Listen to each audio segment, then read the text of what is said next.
evening. Welcome to Longfellow House, Washington's headquarters National Historic Site, and to the second to last installment of the 2022 Fall Lecture Series.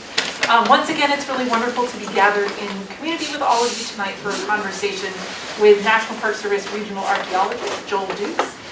Thank you to Joel in advance for sharing your knowledge with us tonight, and to all of you for being here. The archaeology collection at the Longfellow House numbers over 22,000 artifacts resulting from digs, test digs, and formal archaeological excavations in the garden, the grounds, the house, and most recently the forecourt. It includes prehistoric artifacts as well as material from the 18th through 20th century, and among the holdings, which you will hear more about tonight, are blown glass bottles, porcelain tools, clay pipes, and more. So these objects could have been used by many people, from the white vassal family and the people they enslaved until 1774, to earlier occupants of the property, to Revolutionary War soldiers, to the Longfellow children. Other objects were likely used by indigenous people, and tonight we are all on indigenous land. Across the 13 states and the District of Columbia, the Northeast region of the National Park Service recognizes the ancestral lands of 53 indigenous nations. 47 nations are federally recognized, 24 nations remain on their original lands, and 23 were forcibly displaced west of the Mississippi River. To learn more about National Park Service tribal consultation, as well as archaeological collections housed here and elsewhere, we'd encourage you to visit National Park Service, nps.gov. And now it's my pleasure to introduce tonight's speaker, Joel Dukes. Joel has been an archaeologist with the National Park Service Northeast Regional Archaeology Program based out of Lowell for 14 years. Prior to that, he was an archaeologist with the U.S. Forest Service for 8 years. And as a Regional Park Service archaeologist, he serves as an archaeological advisor for several parks, including the Appalachian Trail, Statue of Liberty, Richmond National Battlefield Park, Cape Cod National Seashore, Minuteman National Historical Park, and most importantly, Joel's words, not mine, Longfellow House, Washington, National Historic Site. Mr. Dukes is an advanced metal detecting for the archaeologist instructor, and has also served as a scientific recovery expert in the Defense POW MIA accounting agency, helping recover missing servicemen.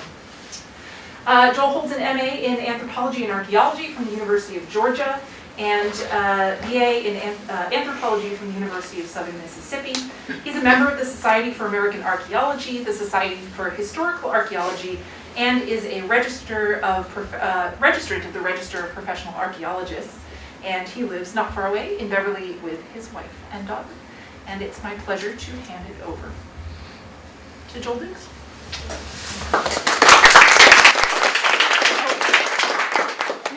Very briefly, I forgot all of my logistics tonight. Should you need a restroom, those are available in the visitor center behind us, and we'll have some time towards the end of our evening for question and answers. So if you've got questions, save them up for Joel at the end. Okay, now. Thank y'all for all coming out tonight. It's a pleasure to be here. I was wondering if everybody really knew, the history of this property, if they were familiar with it. I suspect you probably do since you came here. I'll give a really brief, short history of it. Longfellow House, Washington headquarters National Historic Site is a 2-acre property. The vassal Crady Longfellow House was built in 1759. This structure was built in 1844. The house served as the home and headquarters for General George Washington in 1775 through 1776 during the American Revolution, and was the residence of noted American poet Henry Wadsworth Longfellow from 1837 until his death in 1882. Longfellow House was designated a National Historic Landmark in 1962 and administratively listed on the National Register in 1966. So that's the brief history of the property here. I've given a lot of presentations before, and one of the criticisms I've heard from people say about archaeology presentations is, it's a lot of pictures of holes in the ground and dirty artifacts. And we do show a lot of that. I've decided to introduce people to my presentation tonight, and I'm going to tell you a little bit about all the people that were involved in this project, the collaboration, the partnerships, and the volunteers who helped make this possible. The first group I would really like to recognize is the one that I work for, the Northeast Archaeological Resource Program. We're based out of Lowell, Massachusetts. We are a very small group. We cover from Virginia to Maine, work on some really incredible projects. I'm very proud to be a part of this group. Several years ago, in addition to the research-oriented projects that we were doing, we decided to spend more time on education, public outreach, and opportunities for students and volunteers, and that's exactly what happened with this project. The other group I would like to really recognize in the beginning is the staff here at Longfellow. We do several projects like this every year, and one of the things that makes these projects successful is the enthusiasm and hard work of the people sort of working behind the scenes at the park. Chris Began and his staff here have an amazing staff, and we couldn't have pulled it off without them.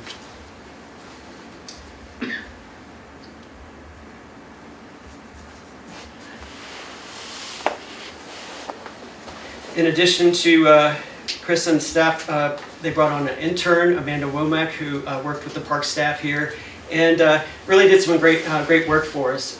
Helped put together this unique, something unique in our project work, an archaeology display that people can look at in addition to going out and looking in the field. She also did some really great background research. Just a few months before this project, I discovered that Harvard had excavated out in the front yard here. I really didn't know about it, and it turned out that the portions of that project were sort of scattered around. The artifacts were up in the attic here, maps were in different rooms, we had different paperwork and Lowell, and the staff here all got together and helped find all that stuff and get it together, made this exhibit, and helped give me a baseline bit of data that I could use for the project that we did.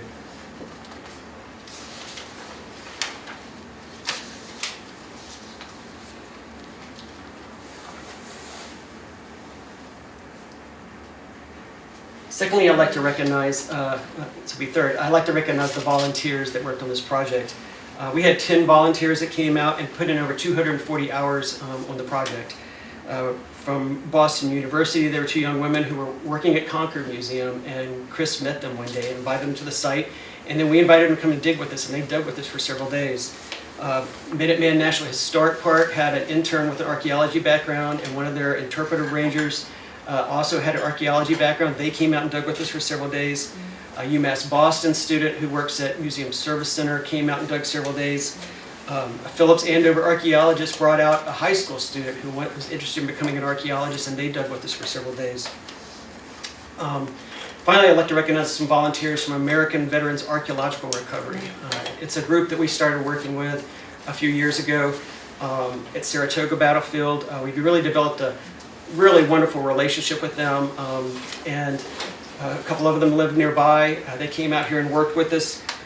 Their organization promotes well-being for veterans who are transitioning from the military to civilian life, and they do that through field work and archaeology projects. They call it rehabilitation archaeology, and it's kind of an interesting thing. The mission focus of an archaeology project, the structured environment, and the teamwork really blends in well with their military background, and they've really gotten a lot out of it, and we've also gotten a lot out of working with them.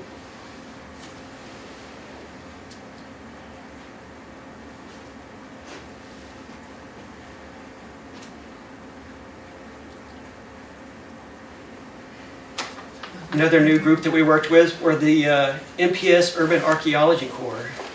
This program targets a diverse group of youth who typically don't have access to things like an archaeology dig.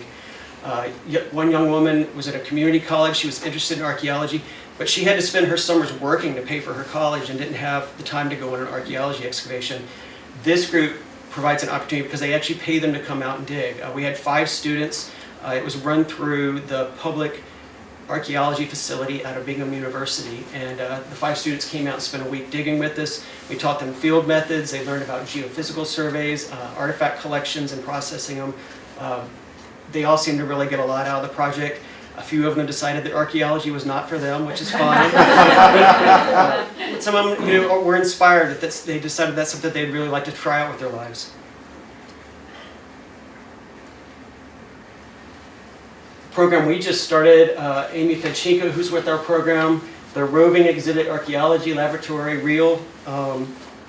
2 of our interns, Anya Gruber and Michaela Hardy, collaborated with the park and set up educational experience for children that were coming to the site. They had different activities, they had artifacts that they could hold in their hand and learn more about archaeology. Anya and Michaela also did a lot of our social media, also working with the park, posting things about the project as it would advance. They did interviews with the Urban Archaeology Corps. I believe we had like 15,000 interactions just based on those presentations on social media. Michaela did a story in Facebook and Instagram where she followed a pipe stem from the ground all the way to the processing in the lab, and 2,000 people saw that on Facebook and 2,000 on Instagram. So it was very successful, and it's all part of the outreach that we're trying to get out of our program these days. Another program that we have instituted, Shovel to Shelf. It used to be that in an archaeology project you would dig, you would pick the artifact up, drop it in a bag, label the bag, it would go in a box, it would take off, and you wouldn't see it again until much later. We decided it'd be more interesting to start processing our artifacts in the field. And we set up a lab for processing all the artifacts as they came out. They were spread out, they were washed and cleaned, and it created an opportunity for the public to go up and take a look at the artifacts while they were laid out and displayed. And it was a nice opportunity for us too, because with 4 or 5 different excavations going at the same time, you don't see everything coming out. And you could take a break and go over there and look at it and see how things are coming out of the field. This also demonstrates something we're also trying out is videos. On the last 3 big projects, we hired an archaeologist who just puts together videos for parks. She brought out a film crew. That's them interviewing Jim McCann, who works with our program. She's the one that works with the collections in the Shovel to Shelf program. And they interviewed park staff and watched the excavations and filmed it. The first project we did this one was at Hopewell Furnace in Pennsylvania. Last summer, we did it at Teddy Roosevelt's house on Long Island, Sagamore Hill. And this will be our 3rd project that was filmed out here. And we're looking forward to seeing how those videos that come out and how we can share them with the public.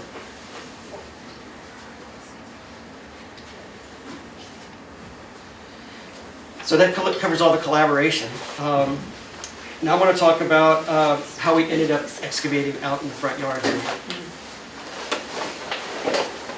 In 2011, Dr. Meg Wilkes, who is sitting over there, participated in a training session here, and it was organized around geophysics and how it could be used on an archaeological site. The class was called Archaeological Survey Technology, Data Integration, and Applications Workshop. Probably to our benefit, Chris Began, who at that time was in the landscape program at Olmsted, and now is the site manager here, he participated in this class and got a lot out of it, was excited by the things that Meg saw during the survey. Up top here, you're looking at the GPR data. There was also a company called Felbin Geoscience who came out and did a 3D scan of the house and the grounds. And Meg was able to take all that data and put it together. You can see the map down here at the bottom that shows all the different landscape and archaeological features that she saw with the ground penetrating radar. The one up here in the top with the color, you can see that circle going around there. That's a garden path that's not visible on the surface out there, but it's buried out there right now. And it's one of the things that we investigated this last summer. There's actually another one over on the to the east of there, a little higher up. So Meg took all that information, and in her final interpretation, she said, to really understand what's going on out there, you need to ground truth it. You need to bring an archaeology crew out, and you need to sample these things and see what it is. And that gave us the groundwork to set up this project. About 3 years ago, the park and our program put together a proposal. The funding request went to Washington, and it was approved, and it paid for the project we did this last summer.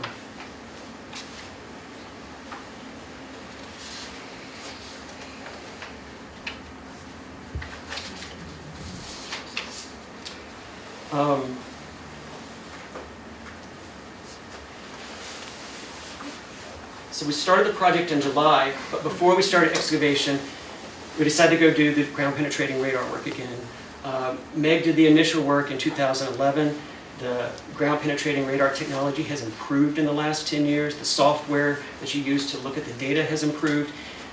We collected all the data again. You can see Meg pushing through the azalea bushes out front there. And what we did is we had created a second database that we could compare to the first, and we can combine them and start developing a prioritized list of the things, the features that we wanted to investigate out there in the front lawn.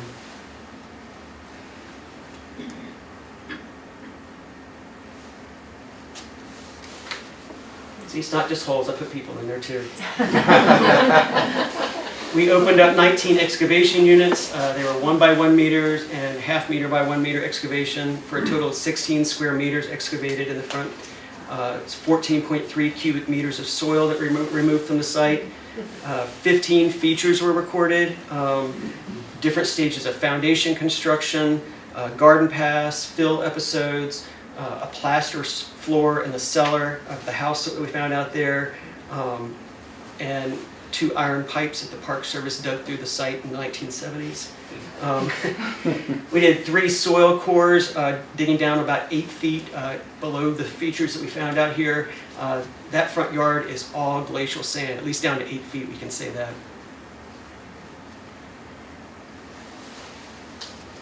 And this is a map of the excavation units. It's not all of them, but it's most of the ones in the core area that we excavated. The excavation that Harvard and Steve Hendry did in 2004 are the ones that run along the bottom edge right there. They did 17 excavation units. Unfortunately, each student was in charge of an excavation unit, and they were in charge of writing a report on it, and we don't have all those reports. I hope they didn't get a good grade, because we don't have those reports. But like I said, we used Hendry's excavation as sort of a jumping off point, and also Meg's geophysical results. The first thing we did was put the ones in the bottom edge. The gray stripe through the middle is actually the pathway. I should have said that, coming right up from the street towards the house.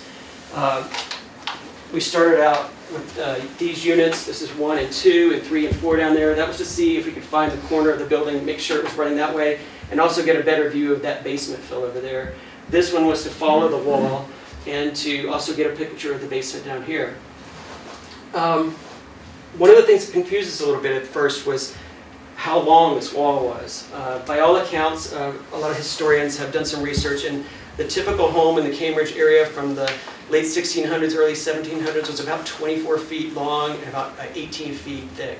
And this wall is 36 feet long, a lot longer than we expected. But we started to notice some differences from the east and the west side. You'll notice the stones are small along the edge here. These are all small glacial cobbles, and they're big stones down there. The basement, the cellar over here, was about 4.5 feet deep, and it was only about 2 feet deep over here, hardly a crawl space, I would think. Different construction. We're starting to think it's 2 different buildings or 2 different stages of construction. Charles Sullivan, director of the Cambridge Historical Commission, came out with a crew and was out here talking to me and identified the stone out here as argillite, the larger stones, and it was probably mined in Somerville. So we have different stones that are being used. He said that a lot of the earliest houses were using those glacial cobbles and switched over to the larger stones. So we have the first part of the house here. We excavated up here and identified more corners. So if you run across this way and like this, that's that 18 by 24 foot house we were looking for. Over here is a 300 square foot addition that they added onto the house later on. We never found that northern edge. We ran out of time before at the end of the project. You could see we were going that way trying to find it, and we never hit it. But I don't imagine it's too much further down.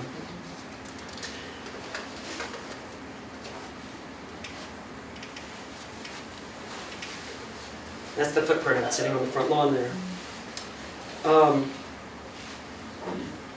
Amanda did some research on the Merritt family. A lot of the research identified significant life events in the Merritt family, but didn't tell us a lot about the house.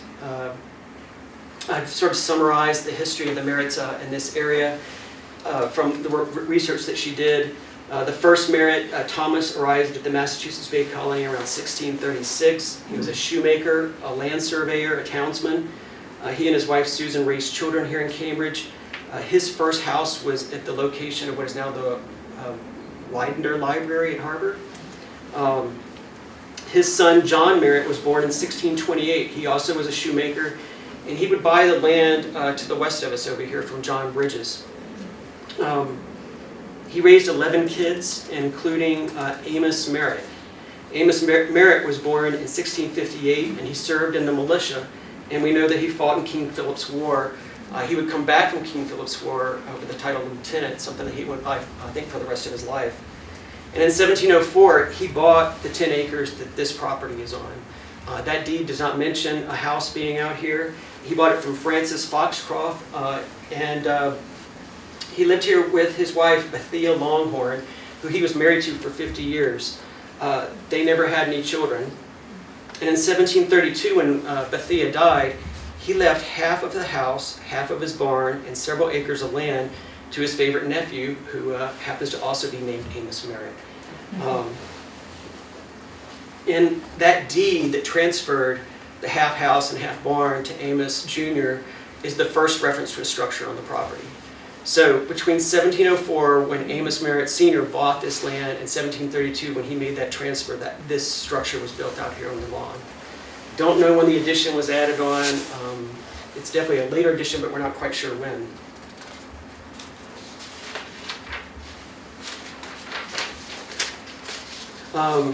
In 1732, Amos Jr., the same year he got the property from his uncle, he married Mary Dunster, who's from a well-known Cambridge family, and moved in with his uncle. Amos Sr. would die in 1739, and Amos Jr. would take over the property. Amos was a glazier. He cut glass and made windows, and his uncle was a glazier, and his dad was a glazier, so it was a family business.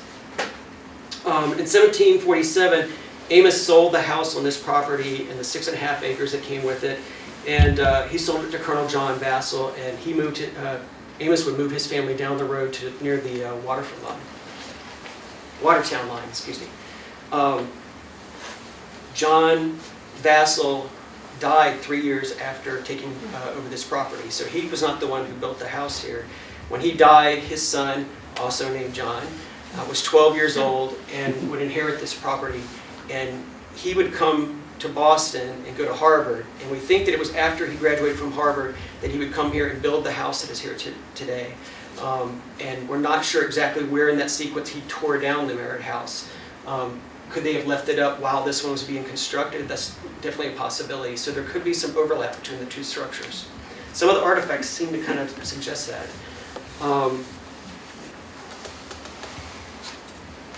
So that's what we know about the history of the property and what we learned from about the Merritt home.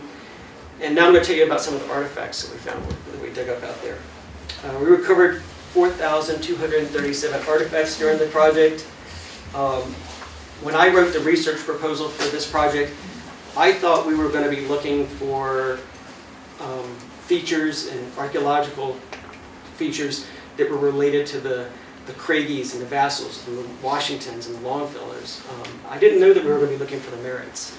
They were kind of unknown, and it turned out to be the main focus of the project for while we were out here. But one of the interesting things we learned is that the Merritts weren't the first ones here. There were Native Americans living on this property before them. This is a Squibnocket triangle. It's named after a pond in Martha's Vineyard, I believe. That's my hand. If you see an artifact in my hand, you know I was excited the time we dug it up because I took a picture of it. Not a good typology point. It has a really broad range from like 6,000 BC to 2000 BC, so it hasn't been well defined. What's cool about this point is it's made of an exotic material. It's made of a chert. It doesn't come from this part of New England. Probably more inland, meaning that the people who were living here, somebody made that point and it traveled here, or they traded that raw material to the people who are living here and they made that point here. They were using local materials, though. We did find a few flakes of rhyolite. That's a locally sourced material. I think it's interesting, though, that we're looking at the historic occupants of this property, and then there were people living here for a long, long time before that, and doing some really interesting things here, I think.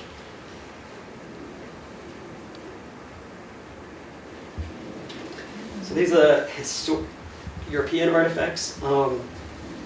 Here's my hand again. These are the clay pipes. The reason I'm holding that is because I really like that bowl there. On the left, it has a tall ship on it.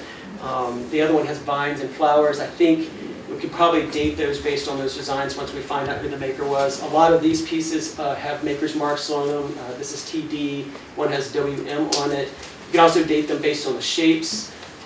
These are all European made. This one was probably made in Boston. It's a local clay material that was used to make that pipe. Another way you can date pipes is by the bore diameter of the stems. They get smaller as you go through time. And the size of the bore on all the pipes that we dug up here was around 1700 to 1760. So it fits within that merit time period.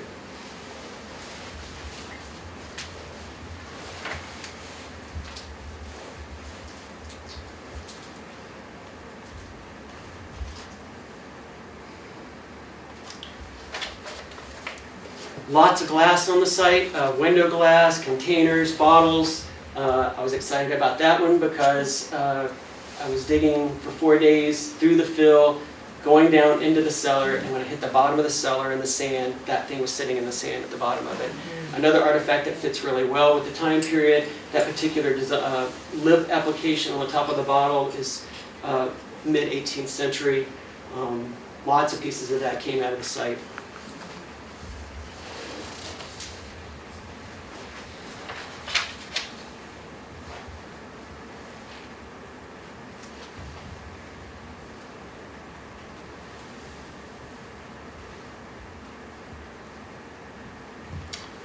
Wide range of ceramics off the site. What you see here, though, are redwares and Chinese porcelain. We had about 400 pieces of redware and about 65 pieces of Chinese porcelain. The strange thing about the site that you typically see on most sites of this time period is what you usually see is a wide range of ceramics, sort of a middle range. The redwares are sort of the utilitarian kitchenwares that you find on all sites. The Chinese porcelain, of course, is very fancy stuff. And what you usually find in most excavations on sites like this is a lot of stuff kind of in between, some sort of middle range of decorated ceramics, and it's not out here. They have the lower end and they have the very higher end, but nothing in between. And I'm not quite sure what that means right now. It's going to be worth exploring and seeing how they're distributed across the site.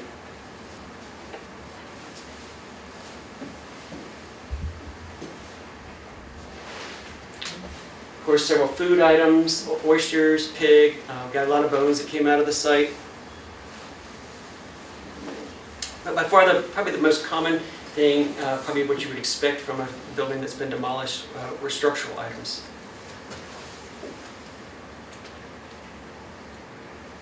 And the most common of those were nails. In the field, we call them Cheetos. When you dig them up out of the ground, they're orange, rusty blobs. We found lots and lots of those. One day we had a whole family come by. There were two young girls who were really excited about the site. We invited them in behind the rope, and they were talking about what we were digging up, and asked them to come over, I think, with Meg, and they were going through the screen, and it's like, what are you finding? We're finding nails, and they didn't seem that excited, and said, but we call them Cheetos, and all of a sudden they lit up, and they were helping us pull Cheetos out of the screen.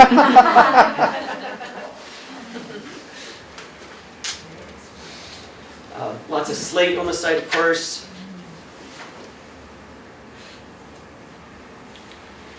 This is a lead window cane. We did not find that many of those. I was kind of expecting more with a family who made a living making windows. I thought there would be a lot more of this out there. We found, I think, maybe 4 or 5 pieces. They must have been making the windows somewhere else.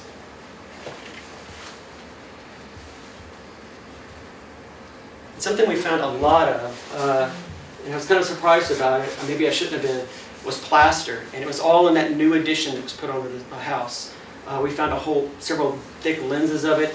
Not just plaster that was put up in the house, but it was also painted several different colors. The one on the left there is red. I think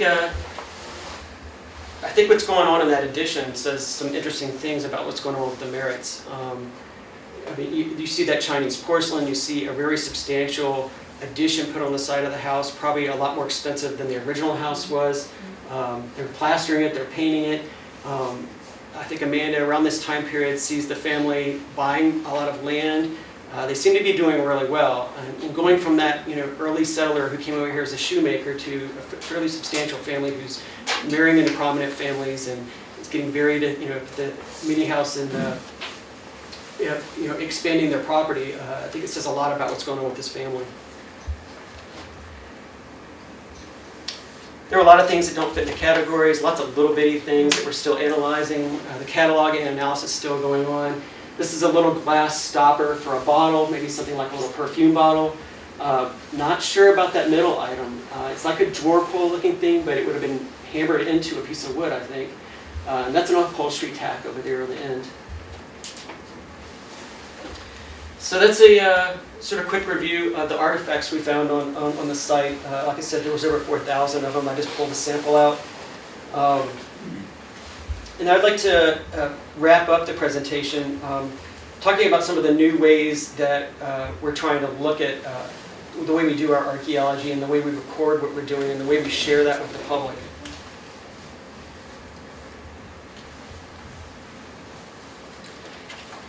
We still do things the old-fashioned way. We do profile sketches, we describe the soils, we take photographs, and document everything the old-fashioned way, like I said, and I don't see us stopping that. The problem is that this type of documentation doesn't really lend itself that well to sharing information with the public. Where I might get excited about tin YR brown silk loom full of nails at 60 centimeters down, I don't really expect everybody else to. So we're experimenting with a couple of new things. And by experimenting, I've never done this on a slideshow, so we're going to see if this works. Shout out to my colleague Bill Griswold who recorded this. He did this on his iPad. You can download this app. It's a LiDAR app. It does some really neat stuff. We don't think we've even realized the full potential of what we can do with this. Let's see if this is going to work. Oh, cool. You can see on the back side of the unit there, the bricks. I think the chimney was off to the southeast over here and collapsed, and you can see them in that wall over there.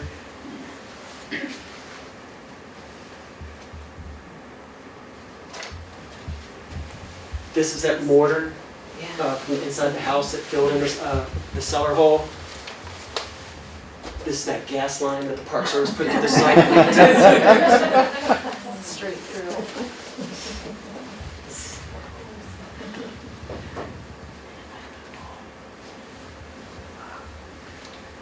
And you can see the wall from the foundation on the back side right there. That's one of those walls that runs off to the north towards the house that we weren't able to follow out. We don't know where it ended and turned. We started chasing it this way, and that's the last unit we put in during the excavation in that third week. I'm trying to click on it a few times. For some reason, when I record it, it goes really fast, and it can make you dizzy and sick if you stare at it when it's spinning.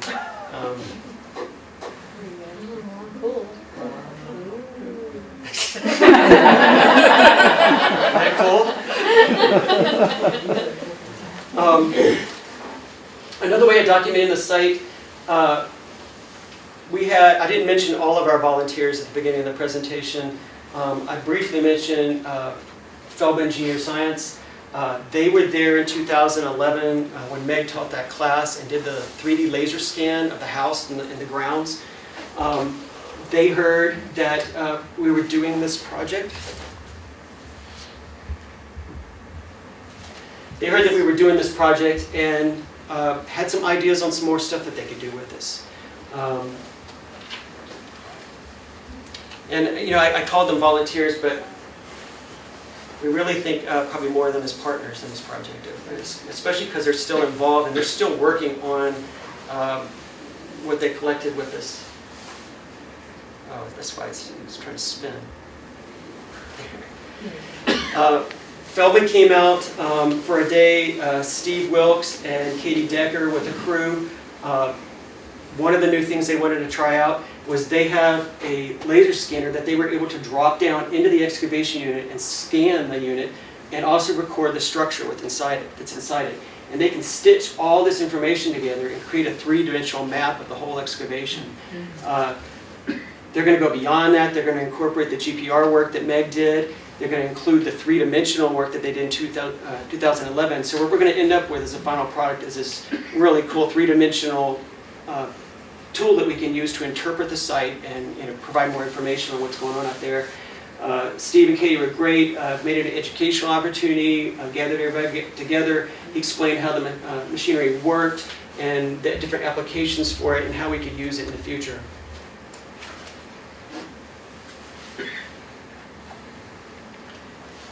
This is the 2011 scan that they did of the property. They're just now processing the data from the excavation, but you can see all of our excavation units here. There's a lot of data in here. Some of it they're kind of scrubbing out. There's people standing all over the place in here when they scan this, and they're going in and removing all of them. And this will all be folded into that map up there, like I said, and creating one big three-dimensional image. And if that's not enough, they came back a couple of weeks ago and scanned the inside of the house. So the plan now is to incorporate that and create another product with the house, with the outside and inside that are all scanned for the park.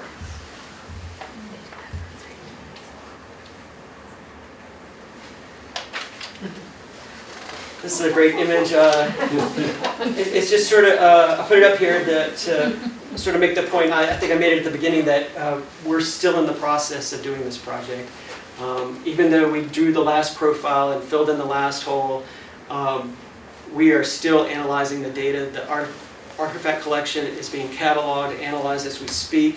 The geophysical data is still being examined. 3D images are being created. I have a report to write on all of this. We have a video team that's creating a video on the project. They're still working on that. My hope is that as we progress and keep finding our way through and learning new things about this, as we finish this project, I can share it with you as we go along. Thank you.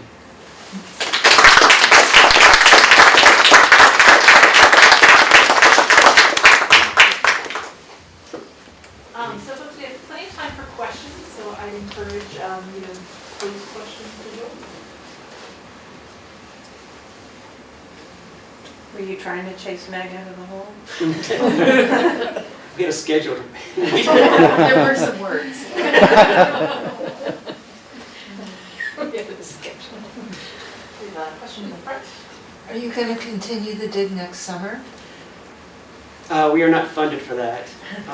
And usually what we do with a project of this size is all good research creates more questions. And what we would do is create the final report, develop some research questions from that, and then look at funding another project down the road. The wheels of the Park Service do not move fast, and getting funding and making things happen sometimes takes a few years, but it is a goal. On building on that, beyond finding those last back corners, are there current questions that have come up about, gee, I wish we'd been able to look here? Yes. We spent a lot of time looking in that addition to the house. We dug, several of our excavations went down into that cellar, and we only had one excavation really that dropped down into the cellar on the original part of the house. One of the things we saw outside of that original part of the house was the artifact density was a lot different. There were different artifacts, and there were more of them on that side of the property. There are some more features out there. Meg identified dozens of anomalies, and we only got to a small handful of them. That pathway that cuts around, I didn't really talk about it. We did excavate into that. It is a garden path we think put in the 1700s. They used that glacial sand and dug a trough and filled it with sand and made a perfect circle around the property. If you jump over to the east to the next yard beyond the lilacs, there's another half circle over there. Just coming this way from this excavation, we dug a unit. I think there's something modern that was put in there. Maybe something like a dry well. It was full of like construction grade gravel. We never got deep enough. We dug this deep through gravel and never found what was down below it. But Meg could see it in the GPR. We just never could find it with the excavation unit. And there's several other things out there. A house like that does not exist by itself in a farm. There are ancillary structures, outhouses, wells. I think there could be a lot more out there on that landscape. That was my question. Do you contextualize this with other earlier excavations? Like on the driveway, years ago they found prehistoric car site. Yeah. So in total, looking at all the excavations over the years and trying to give a bigger picture to what's going on in this. Yeah, I mean, It was interesting that, Henry dug those 17 units across the front there and didn't find any prehistoric material. Up until we found that point, those flakes out there, all of it had been found here next to the carriage house. There's some units put in the back here that you might know of, and on the side. The driveway. Yeah, and down through the driveway. Yeah. And that's where the prehistoric component for this property was. Yeah. It was interesting to see it extends all the way down that way too. Yeah. We didn't find those artifacts in an intact strata. They were infill material. They'd been dumped in there from somewhere else here on the property. Maybe it was brought from here. I'm not really sure, but there does seem to be kind of a substantial prehistoric component here. How that structure fits in with the larger property that he bought 10 acres here, and so there were probably more structures that are probably under Wesley University and spread out through the neighborhood around here that he had. Ask the question, maybe that's related to that, but, so you had mentioned earlier, I'm curious about any hypotheses you have, potential connections to people who were enslaved on this property, particularly during the vassal period. So people we know about, like the family of Tony and Kuba Vassal, but also people we potentially don't know the names of. So any hypotheses you have about connections there? I read the history of the enslaved people who were here because of the vassals, and actually included that in the research design for this project. I thought we could hit some structure out there, or something that remained from their occupation of this property. The way I understood it is that after the American Revolution, they stayed here and were living on this land and were farming it, and so they definitely probably left things behind and had an impact on this landscape. Focusing on that house, I do not believe the Merritts had any slaves. I think the only opportunity that there would have been enslaved people associated with that structure that we excavated was if, like I was saying, if that house stayed on the property while this one was being built, and the vassals brought their slaves and had them help construct this building, they could have lived there and worked on this building before it was torn down. That's a very short window of time, and in material culture, it's hard to tie small bits of things to people. But it was something that we set out. It was one of our questions in the beginning. It just wasn't one that we really felt like we were able to answer. And like I said, this was a larger working farm, and I would imagine there are a lot more opportunities off of this 2 acres to find maybe where those people were living, where the enslaved people were farming and where they had barns and were working the property, especially after the Revolution. Thank you. There are descendants of those slaves in this room. Yes, I know. I won't say, but yes. I watched Boston Public Library did an interview with y'all. I watched it. Yeah, it was amazing. So that was what she may have been asking for, to actually try to get some information from that dig. Well, thank you for telling us about a series of very interesting projects. It seems like you're making a lot of progress looking at major sites that have old houses on them. But it occurs to me that almost every property around this neighborhood must have something worth digging up, even if there's not the historic house standing there.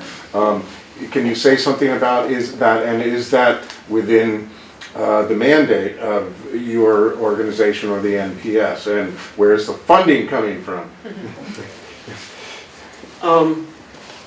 Our program focuses on fee simple NPS property. We do not dig on land that does not belong to the National Park Service, or that we do not have an easement on. There are properties there where families still live there, but we own an easement and actually have access to the cultural resources. In this neighborhood, we don't have anything like that. This less than 2 acre parcel is what we have, and that's about all we have. We do interact with other researchers and other archaeologists and try and tie our work together, and we communicate and build off of each other's research, but we don't drive any of that extra research outside of this property. Yeah. I want to add that John Vassal owned over 100 acres. So Yeah. there's not much left to the original property. Yeah, it was an extensive landholder here. Yeah. I'm curious, how did you decide where to dig? Was it based on that geophysical map from 2011? Or, That one and the work we did just before, and then those excavations that were done in 2004. could you just take a second and pull that 2011 map up and just sort of point to us and say what were the signs that said, oh, this, it would just help us to understand how you use that data to decide where to probe. I'm gonna have to, I'll make the projector back up. I turned it off because it was glitching a little bit, but here it comes. Jules, we just want to make sure that that cable's in there tight. It'll help. I'm not gonna spend this.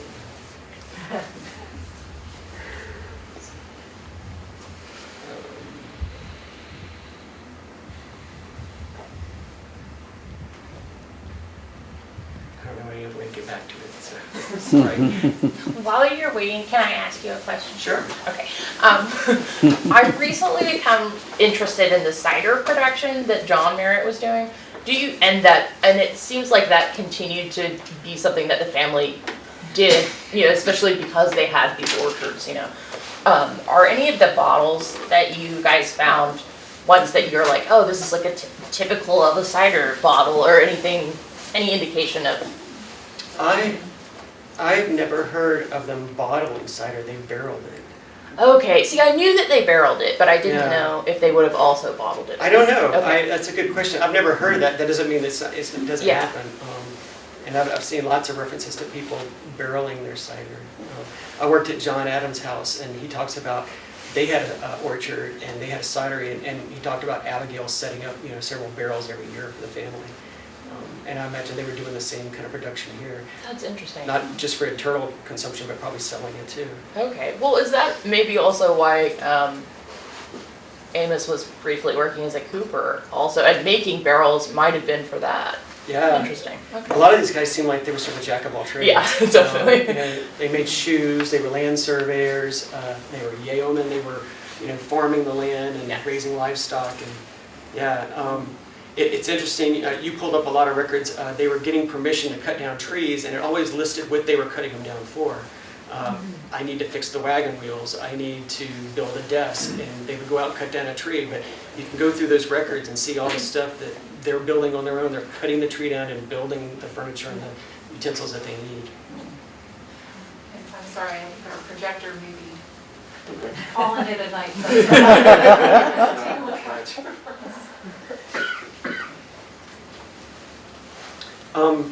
In that 2011 survey, Meg used more than just GPR. We have a whole suite of different equipment that we use. We have resistivity, magnetometry, connectivity, and GPR is a fourth one that we use, and I know that Meg used several of them out there. Some of the features she saw were modern landscape features, modern paths that went through there, modern utilities. There's a whole irrigation system out there that's laid out in the lawn that we dug up several pieces of. So that stuff shows up when you do the work, and you have to separate that stuff when you're doing your selecting the areas that you want to work in. Did you find anything unusual or something you wouldn't have expected to find on the site? That's a good question. That's unusual. I don't know. I thought that little strange drawer pull was weird. It got a lot of attention passed around a bit. I don't know, I'll have to think about that. I just wanted to make a comment about the geophysical survey data. This is a really interesting site because you expect an old building, an old foundation like that with great big walls would be really huge in the geophysical anomalies, like as we were mapping them, but it wasn't. And that was what was so partly really crazy, and I was a little upset that we were digging this up and I could see the walls and I'd run the radar over them and I couldn't see them in the radar data. But what I could see was the fill, right? And that was from 2011. It was the fill on the eastern side of the walkway that we could really clearly see in the data. I couldn't see the walls, but I could see the difference between not disturbed and then fill, disturbed and jumbled. And that's where Joel placed the first excavation units, also tagging on to what, we'll start with what you know, right? So with the Pendry stuff from Harvard, extended from that, but also in that area that we saw fill on the radar data. And then when Joel asked, well, where should we put another unit, right? Because I'm always under the spotlight when we use geophysics. Where do we dig now to find it? You know, we put the other one through a lot of planning too. I mean, Joel was measuring things out, and you know, it's not just one method that puts a hole in the ground, but where we again saw that fill and found that backside. I was unable to identify the same for that northern turn of the wall to the western side of the walkway. And that could be because it's not there. I mean, it could have been obliterated through some sort of construction Yeah. episode. But We just never got over there to find it. I know. Darn it. Spent too long in my hole.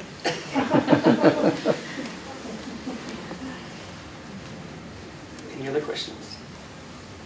How can we follow the progress? You mentioned there's still work going on, analysis and reports to be made. How can we follow the story? You can follow our social media if you're interested.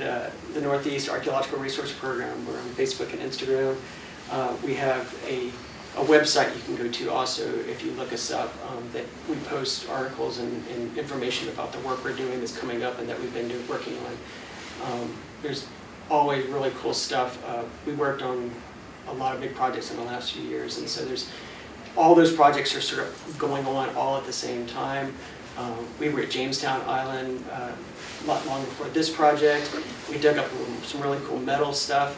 Months later, they take it to a lab in Maryland and they x-rayed all of it. And you could see all these big blobs, those Cheetos, you could see all the artifacts inside them, blocks and stuff like that.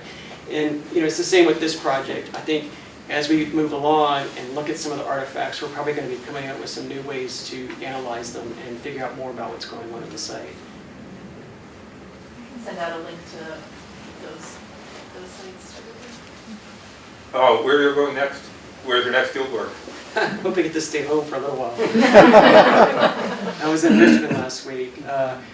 We're going in the spring, we're going back to Jamestown Island. Jamestown Island's sinking into the river out there, and it's almost like a salvage project we're doing. And after that, we go to Glendale Battlefield at Richmond.